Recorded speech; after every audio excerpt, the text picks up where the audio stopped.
Bienvenidos a una nueva entrega de la lectura del libro Patriarcas y Profetas. Capítulo 41. La apostasía a orillas del Jordán. Este capítulo está basado en Números 25. Las victoriosas fuerzas de Israel habían vuelto de Basán con corazones alborozados y con renovada fe en Dios. Habían logrado la posesión de un territorio de valor y estaban seguras de la inmediata conquista de Canaán. Solamente el río Jordán mediaba entre ellas y la tierra prometida. Al otro lado del río había una rica llanura, cubierta de verdor, regada por arroyos provenientes de manantiales copiosos y sombreada por palmeras exuberantes. En el límite occidental de la planicie se destacaban las torres y los palacios de Jericó, tal enclaustrada entre sus palmeras que se la llamaba la ciudad de las palmeras. En el lado oriental del Jordán, entre el río y la alta meseta que Israel había atravesado, había también una planicie de varios kilómetros de anchura, y que se extendía por alguna distancia a lo largo del río. Este valle abrigado tenía clima tropical, y florecía allí el árbol de sitín, o acacia, por lo que se le daba a la planicie el nombre de Valle de Sitín. Ahí acamparon los israelitas, y los bosques de acacias que había junto al río les proporcionaron agradable retiro. Pero en este ambiente atractivo iban a encontrar un mal mortífero que poderosas fuerzas de hombres armados o las fieras del desierto. Este territorio, tan rico en ventajas naturales, había sido contaminado por sus habitantes. En el culto público de Baal, la divinidad principal, se practicaban constantemente las escenas más degradantes e inicuas. Por doquiera se encontraban lugares notorios por su idolatría y su libertinaje, cuyos nombres mismos sugerían la vileza y la corrupción del pueblo. Este ambiente ejerció una influencia corruptora sobre los israelitas. La mente de ellos se familiarizó con los pensamientos viles que les eran sugeridos constantemente. La vida cómoda e inactiva produjo sus efectos desmoralizantes, y casi inconscientemente se fueron alejando de Dios y llegaron a una condición en la que iban a sucumbir fácilmente a la tentación. Mientras el pueblo acampaba al lado del Jordán, Moisés preparaba la ocupación de Canaán. El gran jefe estaba muy atareado en esta obra, pero este lapso de suspenso y espera resultó una prueba para el pueblo, y antes de que hubieran transcurrido muchas semanas, su historia quedó manchado por las más terribles desviaciones de la virtud e integridad. Al principio, hubo muy pocas relaciones entre los israelitas y sus vecinos paganos, pero después de un tiempo, las mujeres madianitas comenzaron a introducirse en el campo. La aparición de ellas no causó alarma, y tan cautelosamente llevaron a cabo sus planes que nadie llamó la atención de Moisés al asunto. Estas mujeres tenían por objeto en sus relaciones con los hebreos seducirlos para hacerlos violar la ley de Dios, llamar la atención a costumbres paganas e inducirlos a la idolatría. Ocultaron diligentemente estos motivos bajo la máscara de la amistad, de modo que ni siquiera los guardianes del pueblo lo sospecharon. Por consejo de Balaam, el rey de Moab decidió celebrar una gran fiesta en honor a sus dioses, y secretamente se concertó que Balaam indujera a los israelitas a asistir. Ellos le consideraban profeta de Dios y no le fue difícil alcanzar su fin. Gran parte del pueblo se reunió con él para asistir a las festividades. Se aventuraron a pisar terreno prohibido y se enredaron en los lazos de Satanás. Hechizados por la música y el baile, y seducidos por la hermosura de las vestales paganas, desecharon su lealtad a Jehová. Mientras participaban en la alegría y en los festines, el consumo de vino ofuscó sus sentidos y quebrantó las vallas del dominio propio. Predominó la pasión en absoluto, y habiendo contaminado su conciencia por la lascivia, se dejaron persuadir a postrarse ante los ídolos. Ofrecieron sacrificios en los altares paganos y participaron en los ritos más degradantes. No tardó el veneno en difundirse por todo el campamento de Israel, como una infección mortal. Aquellos que habían vencido a sus enemigos en batalla fueron vencidos por los ardides de mujeres paganas. La gente parecía atontada. Los jefes y hombres principales fueron los primeros en violar la ley, y fueron tantos los culpables que la apostasía se hizo nacional. El pueblo se allegó a Baal Peor. Véase Números 25. Cuando Moisés se dio cuenta del mal, la conspiración de sus enemigos había tenido tanto éxito que no solamente estaban los israelitas participando del culto licencioso en el monte Peor, sino que comenzaban a practicarse los ritos paganos en el mismo campamento. El viejo Adalid se llenó de indignación, y la ira de Dios se encendió. Las prácticas inicuas hicieron para Israel lo que todos los encantamientos de Balaam no pudieron hacer. Los separaron de Dios. Debido a los castigos que les alcanzaron rápidamente, muchos reconocieron la enormidad de su pecado. Estalló en el campamento una terrible pestilencia de la que decenas de miles cayeron prestamente víctimas. Dios ordenó que los que encabezaron esa apostasía fuesen ejecutados por los magistrados. La orden fue cumplida inmediatamente. Los ofensores fueron muertos, y luego sus cuerpos fueron colgados a vista del pueblo, para que la congregación, al percibir la severidad con que eran tratados sus cabecillas, adquiriese un sentido profundo de cuánto aborrecía Dios su pecado y de cuán terrible era su ira contra ellos. Todos creyeron que el castigo era justo, y el pueblo se dirigió apresuradamente al tabernáculo y con lágrimas y profunda humillación confesó su gran pecado. Mientras lloraba así ante Dios a la puerta del tabernáculo, y la plaga aún hacía su obra de exterminio, y los magistrados ejecutaban su terrible comisión, Zimri, uno de los nobles de Israel, vino audazmente al campamento acompañado de una ramera madianita, princesa de una familia distinguida de Madián, a quien él llevó a su tienda. Nunca se ostentó el vicio más osada o tercamente. Embriagado de vino, Zimri publicó su pecado como Sodoma, y se enorgulleció de lo que debía haberlo avergonzado. Los sacerdotes y los jefes se habían postrado en aflicción y humillación, llorando entre la entrada y el altar, e implorando al Señor que perdonara a su pueblo y que no entregara su heredad al oprobio, cuando este príncipe de Israel hizo alarde de su pecado en presencia de la congregación, como si desafiara la venganza de Dios, y se burlara de los jueces de la nación. Finees, hijo del sumo sacerdote Eleazar, se levantó de entre la congregación, y haciendo una lanza, fue tras el varón de Israel a la tienda, y lo mató a él y a la mujer. Así se detuvo la plaga, y el sacerdote que había ejecutado el juicio divino fue honrado ante Israel, y el sacerdocio le fue confirmado a él y a su casa para siempre. Finees, hijo de Eleazar, ha hecho tornar mi furor de los hijos de Israel. Fue el mensaje divino.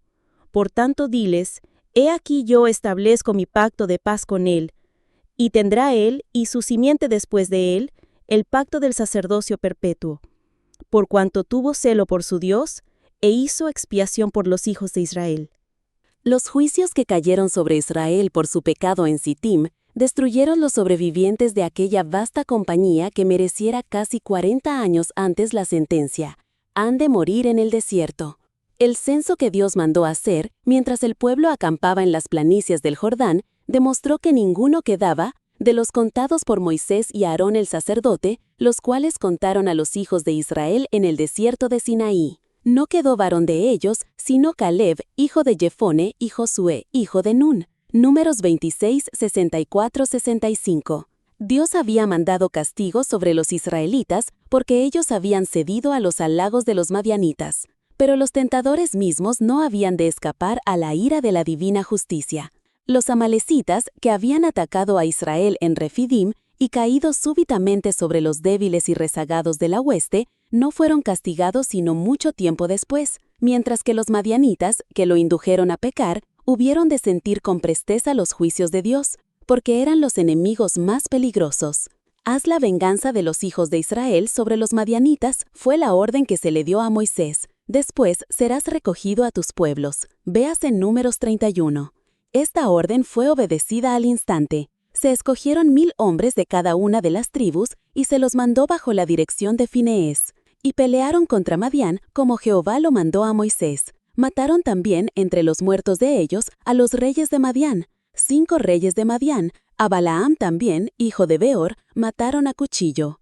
Las mujeres que fueron capturadas por el ejército atacante fueron muertas según la orden de Moisés, como las más culpables y como el enemigo más peligroso de Israel. Tal fue el fin de quienes habían proyectado el daño del pueblo de Dios. El salmista dice: hundiéronse las gentes en la fosa que hicieron, en la red que escondieron fue tomado su pie. Porque no dejará Jehová su pueblo, ni desamparará su heredad, sino que el juicio será vuelto a justicia. Cuando pónense en corros contra la vida del justo, el Señor hará tornar sobre ellos su iniquidad, y los destruirá por su propia maldad. Salmos 9:15, 94:14, 21, 23. Cuando Balaam fue llamado a maldecir a los hebreos, no pudo, con todos sus encantamientos, hacerles daño alguno, pues el Señor no había notado iniquidad en Jacob, ni había visto perversidad en Israel. Números 23:23. Pero cuando, cediendo a la tentación, violaron la ley de Dios, su defensa se alejó de ellos. Cuando el pueblo de Dios es fiel a sus mandamientos, entonces en Jacob no hay agüero ni adivinación en Israel. De ahí que Satanás ejerza todo poder y todas sus astutas artimañas para inducirlo a pecar. Si los que profesan ser depositarios de la ley de Dios violan sus preceptos, se separan de Dios y no podrán subsistir delante de sus enemigos. Los israelitas, que no pudieron ser vencidos por las armas ni por los encantamientos de Madián, cayeron como presa fácil de las rameras. Tal es el poder que la mujer, alistada en el servicio de Satanás, ha ejercido para enredar y destruir las almas. A muchos ha hecho caer heridos, y aún los más fuertes han sido muertos por ella. Proverbios 7:26. Fue así como los hijos de Set fueron alejados de su integridad, y se corrompió la santa posteridad. Así fue tentado José. Así entregó Sansón su propia fuerza y la defensa de Israel en manos de los filisteos. En esto tropezó también David. Y Salomón, el más sabio de los reyes, al que por 3 veces se le llamó amado de Dios, se trocó en esclavo de la pasión, y sacrificó su integridad al mismo poder hechicero. Tal fue el fin de quienes habían proyectado el daño del pueblo de Dios. El salmista dice: hundiéronse las gentes en la fosa que hicieron, en la red que escondieron fue tomado su pie. Porque no dejará Jehová su pueblo, ni desamparará su heredad, sino que el juicio será vuelto a justicia. Cuando pónense en corros contra la vida del justo, el Señor hará tornar sobre ellos su iniquidad, y los destruirá por su propia maldad. Salmos 9:15, 94:14, 21, 23. Cuando Balaam fue llamado a maldecir a los hebreos, no pudo, con todos sus encantamientos, hacerles daño alguno, pues el Señor no había notado iniquidad en Jacob, ni había visto perversidad en Israel. Números 23:23. Pero cuando, cediendo a la tentación, violaron la ley de Dios, su defensa se alejó de ellos.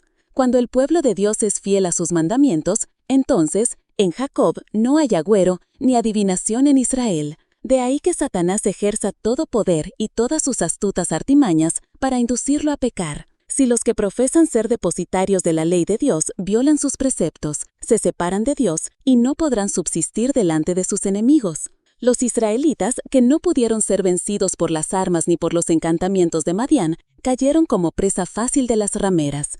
Tal es el poder que la mujer, alistada en el servicio de Satanás, ha ejercido para enredar y destruir las almas. A muchos ha hecho caer heridos, y aún los más fuertes han sido muertos por ella. Proverbios 7:26. Fue así como los hijos de Set fueron alejados de su integridad, y se corrompió la santa posteridad. Así fue tentado José. Así entregó Sansón su propia fuerza y la defensa de Israel en manos de los filisteos. En esto tropezó también David, y Salomón, el más sabio de los reyes, al que por 3 veces se le llamó amado de Dios, se trocó en esclavo de la pasión, y sacrificó su integridad al mismo poder hechicero. Estas cosas les acontecieron en figura, y son escritas para nuestra admonición en quienes los fines de los siglos han parado. Así que, el que piense estar firme, mire no caiga. 1 Corintios 10, 11, 12. Satanás conoce muy bien el material con el cual ha de vérselas en el corazón humano. Por haberlos estudiado con intensidad diabólica durante miles de años, conoce los puntos más vulnerables de cada carácter. y en el transcurso de las generaciones sucesivas ha obrado para hacer caer a los hombres más fuertes, príncipes de Israel, mediante las mismas tentaciones que tuvieron tanto éxito en Baal Peor. A través de los siglos pueden verse los casos de caracteres arruinados, que encallaron en las rocas de la sensualidad. Mientras nos acercamos al fin del tiempo, mientras los hijos de Dios se hallan en las fronteras mismas de la Canaán celestial, Satanás, como lo hizo antaño, redoblará sus esfuerzos para impedirles que entren en la buena tierra. Tiende su red para prender toda alma. No solo los ignorantes y los incultos necesitan estar en guardia. Él preparará sus tentaciones para los que ocupan los puestos más elevados en los cargos más sagrados. Si puede inducirlos a contaminar sus almas, podrá por intermedio destruir a muchos. Emplea ahora los mismos agentes que hace 3000 años, por las amistades mundanas, los encantos de la belleza, la búsqueda del placer, la alegría desmedida, los festines o el vino, tienta a los seres humanos a violar el 7º mandamiento. Satanás indujo primero a Israel al libertinaje y luego a la idolatría. Los que deshonran la imagen de Dios en su propia persona y contaminan así su templo, no retrocederán ante ninguna cosa que deshonre a Dios con tal de satisfacer el deseo de sus corazones depravados.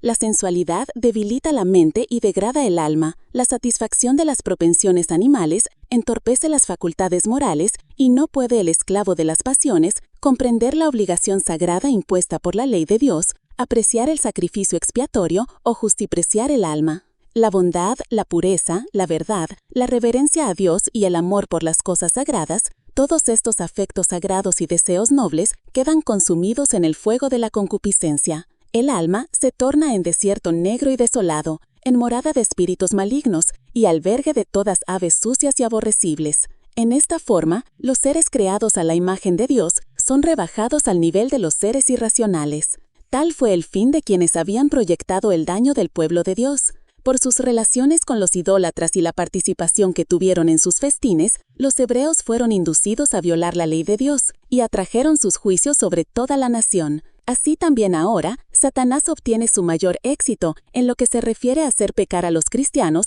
cuando logra inducirlos a que se relacionen con los impíos y participen en sus diversiones. Salid en medio de ellos y apartaos, dice el Señor, y no toquéis lo inmundo. 2 Corintios 6:17. Dios exige hoy de su pueblo que se mantenga tan distinto del mundo en sus costumbres, hábitos y principios como debía hacerlo el antiguo Israel. Si siguen fielmente las enseñanzas de su palabra, existirá esta distinción, no podrá ser de otra manera. Las advertencias dadas a los hebreos para que no se relacionaran y mezclaran con los paganos no eran más directas ni más terminantes que las hechas a los cristianos, para prohibirlas que imiten el espíritu y las costumbres de los impíos. Cristo nos dice, no améis al mundo ni las cosas que están en el mundo. Si alguno ama al mundo, el amor del Padre no está en él. La amistad del mundo es enemistad con Dios. Cualquiera, pues, que quisiere ser amigo del mundo, se constituye enemigo de Dios. 1 Juan 2:15, Santiago 4:4. Los que siguen a Cristo deben separarse de los pecadores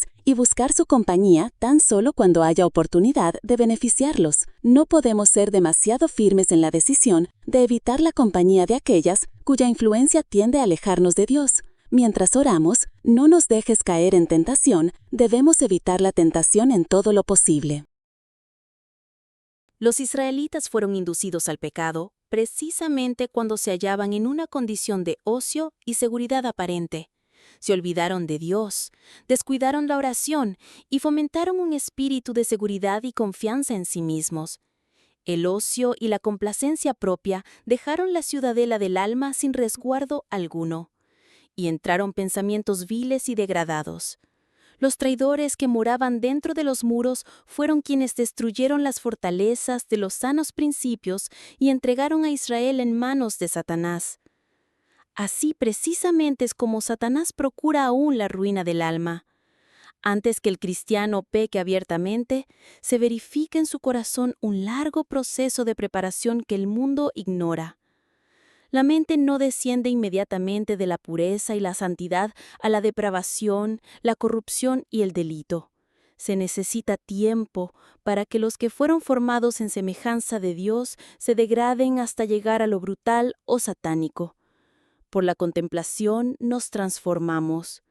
Al nutrir pensamientos impuros en su mente, el hombre puede educarla de tal manera que el pecado que antes odiaba se le vuelva agradable.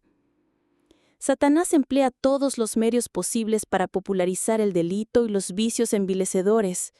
No podemos transitar por las calles de nuestras ciudades sin notar cómo se presentan descaradamente actividades delictuosas en alguna novela o en algún escenario teatral. La mente se educa en la familiaridad con el pecado. Los periódicos y las revistas del día recuerdan constantemente al pueblo la conducta que siguen los depravados y viles. En relatos palpitantes le describen todo lo capaz de despertar las pasiones. Tanto lee y oye la gente con respecto a crímenes degradantes que aun los que fueran una vez dotados de una conciencia sensible, a la cual hubieran horrorizado tales escenas, se vuelven empedernidos y se espacian en estas cosas con ávido interés. Muchas de las diversiones que son populares en el mundo hoy, aun entre aquellos que se llaman cristianos, tienden al mismo fin que perseguían las de los paganos. Son en verdad pocas las diversiones que Satanás no aprovecha para destruir las almas. Por medio de las representaciones dramáticas, ha obrado durante siglos para excitar las pasiones y glorificar el vicio. La ópera, con sus exhibiciones fascinadoras y su música embelezadora, las mascaradas, los bailes y los juegos de naipes, son cosas que usa Satanás para quebrantar las vallas de los principios sanos y abrir la puerta a la sensualidad. En toda reunión de placer donde se fomente el orgullo o se dé rienda suelta al apetito, donde se le induzca a uno a olvidarse de Dios y a perder de vista los intereses eternos, allí está Satanás, rodeando las almas con sus cadenas. Sobre toda cosa guardada, guarda tu corazón, es el consejo del sabio, porque de él mana la vida. ¿Cuál es su pensamiento en su alma? Tal es él. Proverbios 4, 23, 7. El corazón debe ser renovado por la gracia divina, o en vano se buscará pureza en la vida. El que procura desarrollar un carácter noble y virtuoso sin la ayuda de la gracia de Cristo, edifica su casa sobre las arenas movedizas.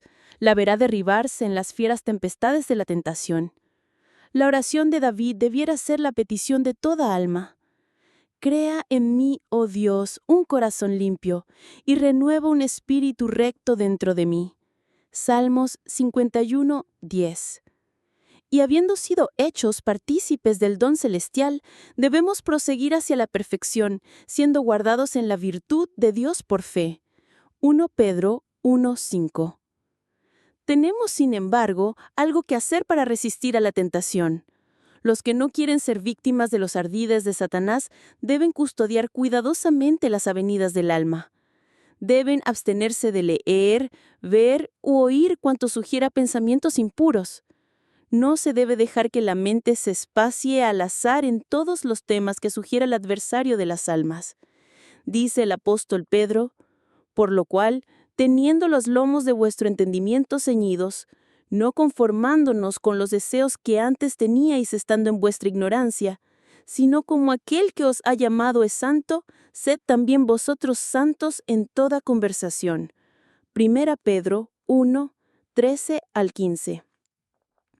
Pablo dice, todo lo que es verdadero, todo lo que es honesto, todo lo que es justo, todo lo que es puro, todo lo que es amable, todo lo que es de buen nombre, si hay alguna virtud, si alguna alabanza, en esto pensad. Filipenses 4:8.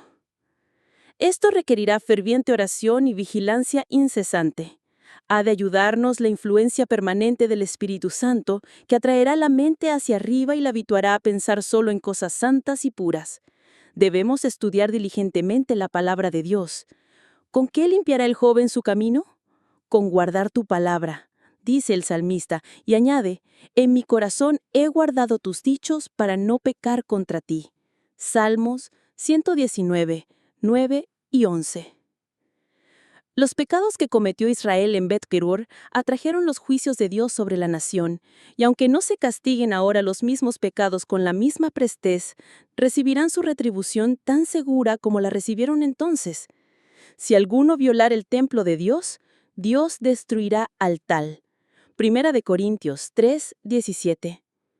La naturaleza ha vinculado a estos crímenes terribles castigos que, tarde o temprano, se aplicarán a todos los transgresores. Estos pecados, en mayor medida que otros, son los que han causado la terrible degeneración de nuestra raza y la carga de enfermedades y miserias que afligen al mundo. Podrán los hombres ocultar sus transgresiones a los ojos de sus semejantes, pero no por eso dejarán de cegar las consecuencias en forma de padecimientos, enfermedades o degeneración mental o muerte. Y más allá de esta vida les aguarda el tribunal del juicio con su galardón de consecuencias eternas. Los que hacen tales cosas no heredarán el reino de Dios, sino con Satanás y los malos ángeles recibirán su parte en aquel lago de fuego que es la muerte segunda. Gálatas 5, 21. Apocalipsis 20, 14. Los labios de la extraña destilan miel, y su paladar es más blando que el aceite, mas su fin es amargo como el ajenjo, agudo como cuchillo de dos filos. Aleja de ella tu camino, y no te acerques a la puerta de su casa, porque no des a los extraños tu honor y tus años a cruel, porque no se harten los extraños de tu fuerza y tus trabajos estén en casa del extraño. Y gimas en tus postrimerías cuando se consumiere tu carne y tu cuerpo. Su casa está inclinada a la muerte. Todos los que a ella entraren no volverán. Sus huéspedes están en los profundos del sepulcro. Proverbios 5, 3 al 4, 8 al 11, 2, 18 y 19, 9, 18. Así concluye la lectura del capítulo 41 de Patriarcas y Profetas. Esta es una historia solemne que nos recuerda que las mayores batallas no siempre se libran con espadas, sino en el corazón. Nos invita a reflexionar sobre la importancia de la vigilancia espiritual, especialmente cuando nos sentimos más seguros. Les esperamos en nuestro próximo capítulo, para continuar descubriendo cómo, a pesar de las caídas, el plan de Dios para su pueblo sigue adelante. Les animamos a meditar en las profundas lecciones de este pasaje y, si ha sido de bendición para ustedes, a compartirlo con otros. Que la paz de Dios les acompañe. Hasta la próxima.